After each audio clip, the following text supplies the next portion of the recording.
you're listening to this, you have an idea of a higher consciousness. And I trust that because of the subject you're listening to.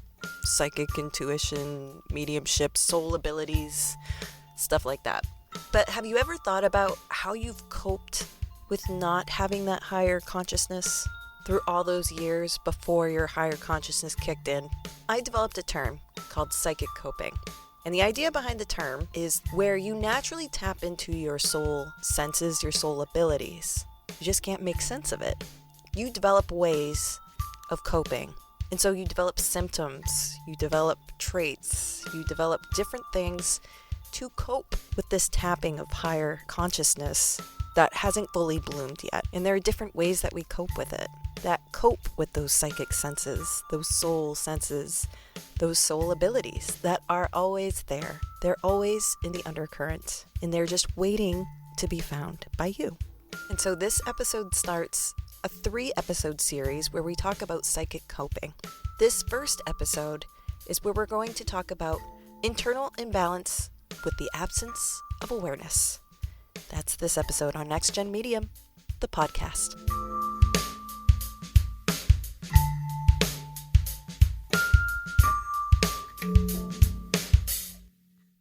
Hi, my name is Sarah Nickerson. I discovered my psychic intuitive mediumship abilities not too long ago. And I've stepped through the door and I've come into a comfort of these abilities and these skills. But for the longest time, I was not aware that this was a world that I was welcome to, that I was invited to, or that I could even possess these abilities. And so with my experience, I'm convinced that this stuff is available for everybody to pursue, to find out about themselves. And it all starts with that intuitional piece that we all own. And then from there, you can branch out and see if you have mediumship abilities, if you have psychic abilities, if you have healing abilities. And it all starts with having a higher consciousness awakening. Now, I'm not talking about a spiritual awakening. It's more conceptual. I think it's when you start wondering, is there something bigger going on? That doesn't take a spiritual awakening to have that concept. But also, I think there's an understanding of appreciating the moment, having gratitude. I think there's many things that go into understanding the concept of a higher self, and that you tend to start to understand it. And you don't have to get into a big spiritual awakening in order to have an intellectual grasping of it. And I think there's plenty of things along the way that tap you on the shoulder that say there is more going on. Maybe you don't pay attention to it. Maybe you don't know to pay attention to it. But I think after a while, you start noticing the patterns. I think after a while, you start getting suspicious. Of course, you're skeptical because we are born into a world where logic trumps just about anything else. So something having a higher consciousness, something being in control of this weird random game, which really isn't weird or random, is just natural. But I think when we have this intellectual understanding that we gain, there's also a lot about ourselves that we mold to live in a world that is absent of awareness for the longest time. When you're a kid and you grow into a young adult, there is a maturity, there is a changing of what reality really is, of being conscious of a reality, of understanding social norms, gaining your basic needs, and then we start thinking about the bigger picture from there. And there's lots of ways that we have to cope because there's a lot of natural things that happen that you just don't know how to deal with. So let's start things off by talking about psychic coping, the term I came up with to talk about how we deal when we just aren't aware of our higher consciousness selves, when we're not quite there yet.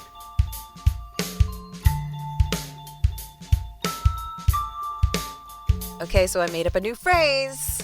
It's called psychic coping. And I even have a definition for you.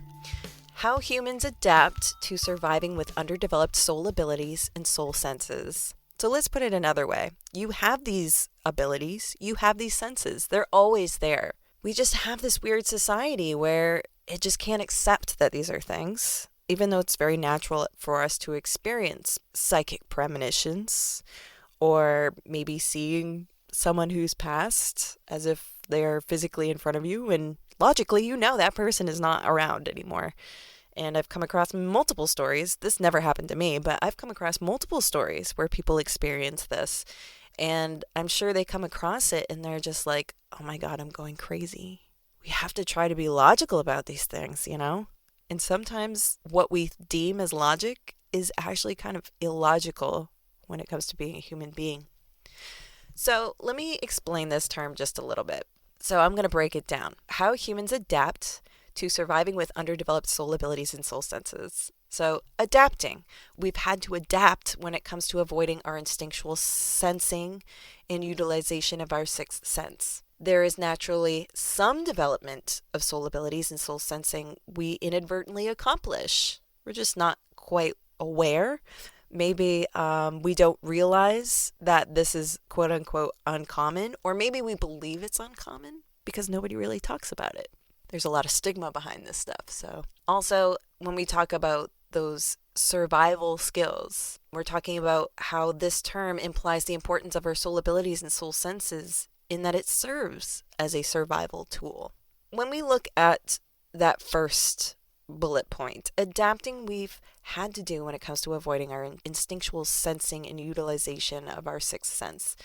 Let's break that down. It is instinctual for us to be aware of, acknowledge, develop, and use our psychic and other soul abilities, such as psychic ability, intuitive ability, and mediumship ability. It is also instinctual for us to be aware of, acknowledge, develop, and use soul senses, such as clairvoyance, clairaudience, and clairsentience. Not using them and or being unaware of them is going against our instincts and a detriment to our holistic existence as human beings. So let's take a look at that second bullet point. There is naturally some development of soul abilities and soul sensing we inadvertently accomplish. There is some development of our soul abilities that we all share. We have psychic and spiritual experiences like dreams that are premonitions or deja vu or synchronicities, which our culture would coin as uncanny or meaningless coincidences. I would also acknowledge that there is some degree of acceptance of soul abilities as seen with intuition. When we say, I got a gut feeling, that's intuition. And that is a soul ability.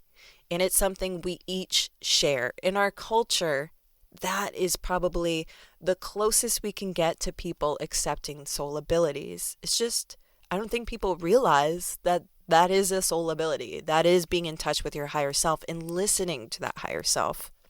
I think it is the way we open the door to people accepting that you are listening to an entity that's giving you information to help you along on your journey. And are they accepting of that? I think more so than not. Our culture is accepting of this soul sense because it is most ingrained in our spiritual selves. The closest departure to the soul journey, the direct line to our higher selves. And we can see it with our own language, like when I said a gut feeling. This common phrase shares intuition's common acceptance in culture, but its depth isn't fully understood or appreciated by the underdeveloped intuitive. And we're all intuitive. But that's why I have defined it as underdeveloped. There is some development, but it's not very functional, and it's barely acknowledged or understood. And not by, ignorance, not wanting to do it. It's more of just an awareness. Also, some people are more developed than others. And the way that some people grow up, it's more accepting to use your soul abilities. Why would some people be more developed than others? Perhaps there's a genetic factor. Got to be open to that. But I lean more towards a nurture influence in the environment one grows up in. Like I said, growing up in a family that expresses acceptance and awareness of soul abilities and soul senses will normalize, influence, and raise awareness of these abilities for the next generation in their soul abilities and soul senses journey. That is natural. That's a part of the human experience. Lastly, just as we adapted to walking upright and developed certain degrees of melanin in our skin, depending on where we live, Our functional and developed psychic and other soul skills are survival skills. They have helped humankind continue to thrive on this planet, which is acknowledging that third bullet point of importance in our soul abilities and soul senses, in that it serves as a survival tool. So our culture, heavy in a history of religious suppression and lost to a society of extremes, it does not appreciate the skills of our psychic intuitive mediumship, healing selves, and the soul self is not seen as a universal trait as a human being. It is seen as an impressive superhero trait that we see in the movies, or a pitiful mental illness. Science can't explain it, or claims it's debunked it. Frauds flock to it to take advantage of the most vulnerable in our society. It holds mystery and skepticism, miracles and faith, and truth. The fact of the matter is, communication of the soul is with us at all times. It is not something you can buy, and yet we miss the opportunities to find our own individualistic power nearly every step of the way in life. Some are able to learn the lessons without addressing their soul self's tools, but it is through spirit that some learn what is most important in our lifetime.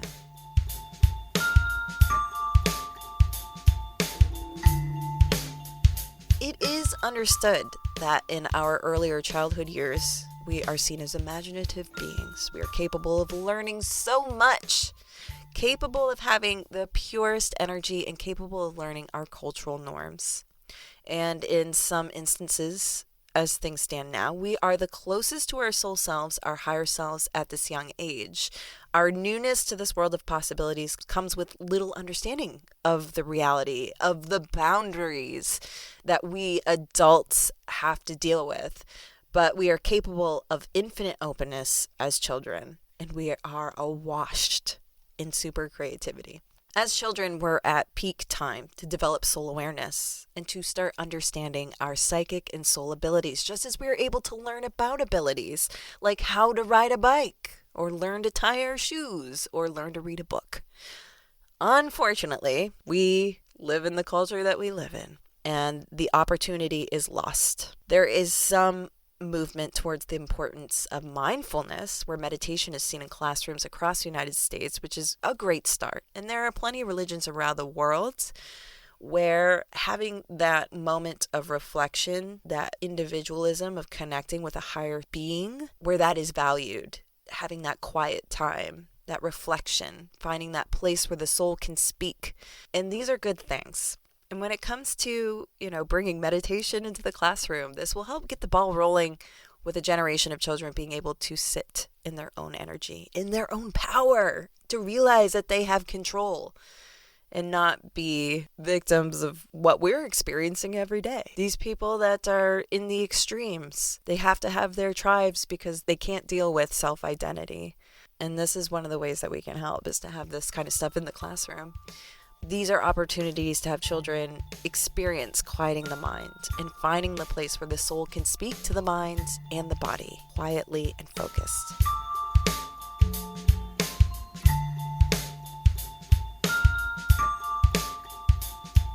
But here we are, adults in the 21st century. I'm assuming you're an adult.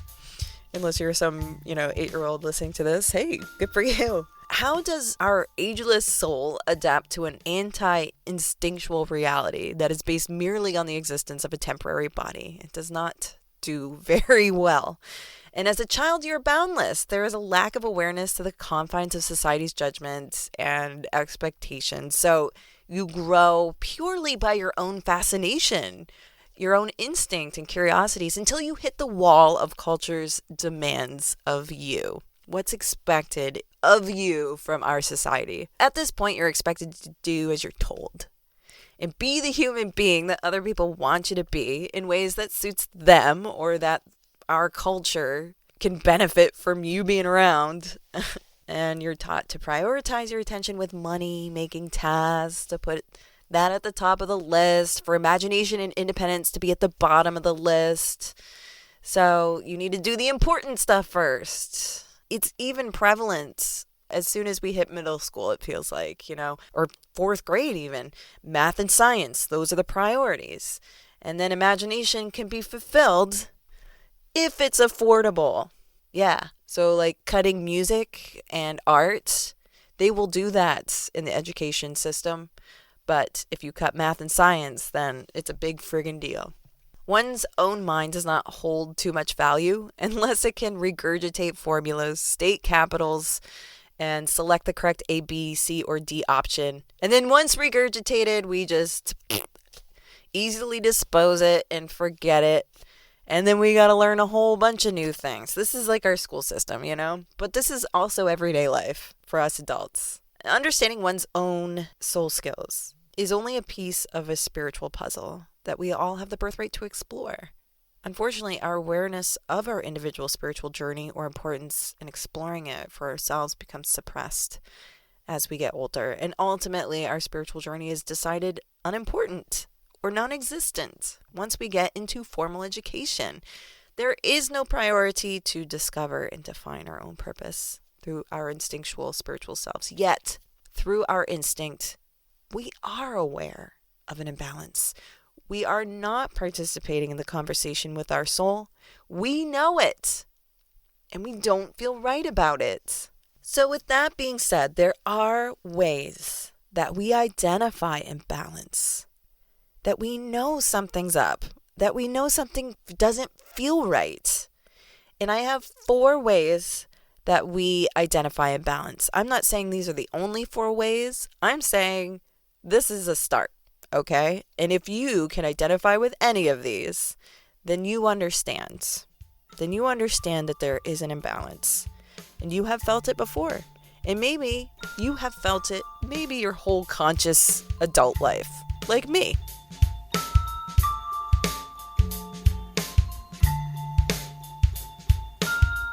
Okay, so number 1, you feel like a piece is missing. Society can suppress information and dictate priority, but the individual is well aware of the internal discord. This can take place as feeling like something is missing in your world. More specifically, a lack of purpose. For the longest time, I was trying to find that job that was going to be so fulfilling, that I was always going to be interested in. I have a theme in my life where I like to learn something, but once I've pretty much learned it and that's it, I'm ready to move on to the next thing. So I go through jobs pretty quick. As I get older, it's getting better, or it's not happening like that so much. But I always felt like there was something missing. This isn't the job. This wasn't the purpose. And I think if you're looking for the purpose, you're already not in the right place. Soul abilities allow for communication with your higher self that helps define your purpose and unlocks the language of the soul world. It's that communication piece that is the big thread with all of these examples. We try to find the missing piece through relationships and jobs. That's me. Through religion, but it always resides in yourself. It's not going to be resolved until that communication piece is put in place. That is what is missing. Number 2, you feel like you don't belong. You feel like you're out of place. This isn't my world. These aren't my people. I'm disconnected. Even in a crowd of people, I don't belong. I don't belong here. You're unable to communicate. Recognize the language of soul. Belonging actually sits in your own assurance of self, your own security as an individual.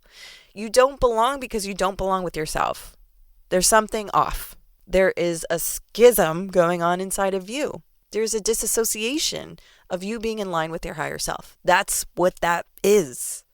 You don't belong doesn't have to do with the people around you. It has to do with yourself. So we try to belong by joining frats and gangs or cliques. Joining a group helps define who we are by who we associate with. We're looking for ourselves. Ultimately, the group can't reflect who you truly are, because you are unable to communicate back and forth to your soul, your higher self, to define yourself effectively.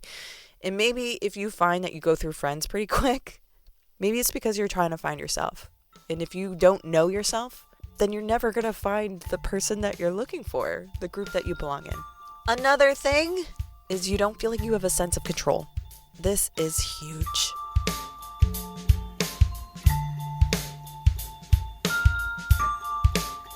You find yourself in perpetual cycles of the same problems and same outcomes. You are blind to the same circles of dysfunction. You cannot find the steering wheel to your own life, and you try to create control or just give in to the chaos. Your soul abilities help you sit in your own power. You develop the relationship with your higher self with constant communication back and forth. It provides a partnership that creates self-assurance, self-forgiveness, prioritization. We try getting control by hurting people, by taking substances, become obsessed with work or creations. That's a big one for me. It is the communication with your higher self that brings the conversation to you. It gives you direction. It guides you. You gain trust in it.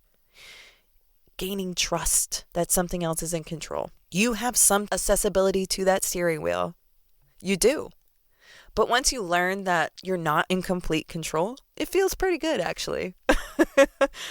Which might be scary for some people.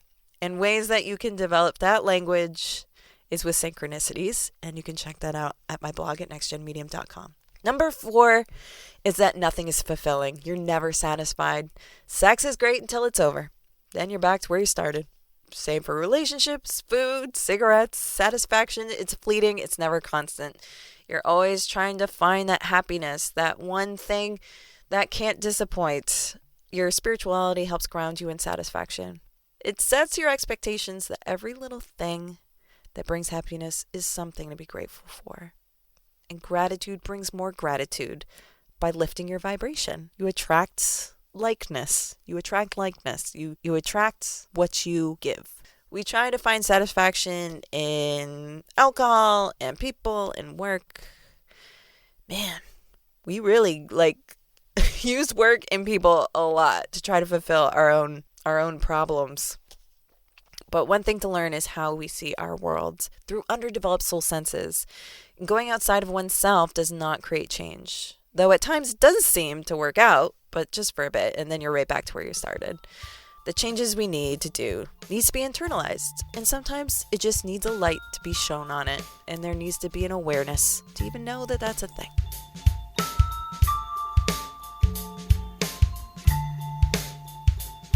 So I'm going to end this podcast because we do have a couple more episodes that are going to be talking more about psychic coping. But how does soul ability development change these outcomes, these 4 things that I mentioned? The patterns of dysfunction always lay with the lack of awareness or control of soul senses, which allows us to receive information, and the lack of awareness or control of processing with the soul abilities, which is how we interpret the information received. So there is self-assurance. There's self-confidence, self-direction, many other selves to be had when a relationship with your soul self is developed. And communication is understood and constantly attainable. Developing how you sense and process is the goal with soul ability development. Understanding the language of the higher self and the soul self will help you define your purpose. It will allow you to gain perspective. It will allow you a comfort and truth of yourself that nothing external could ever bring you. It's developing a relationship with yourself. That's what's missing. That's why nothing is satisfying. That's why you feel out of control. Are you done? Because we got more on this topic to come. And that's going to do it for this episode of NextGen Medium, the podcast. Check out my website, nextgenmedium.com, for more podcasts, for stuff on my vlog and stuff on my blog. Like me on social media, on Facebook, on Instagram, and Pinterest.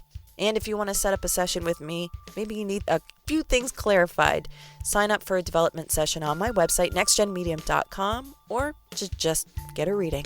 We can do that too. And don't forget, on my website, you can sign up for the newsletter where I can send you stuff about what's coming up on the website, some cool opportunities, including free readings as well. That does it for this episode of NextGen Medium, the podcast. Until next time, stay safe, and I'll chat with you later. See ya!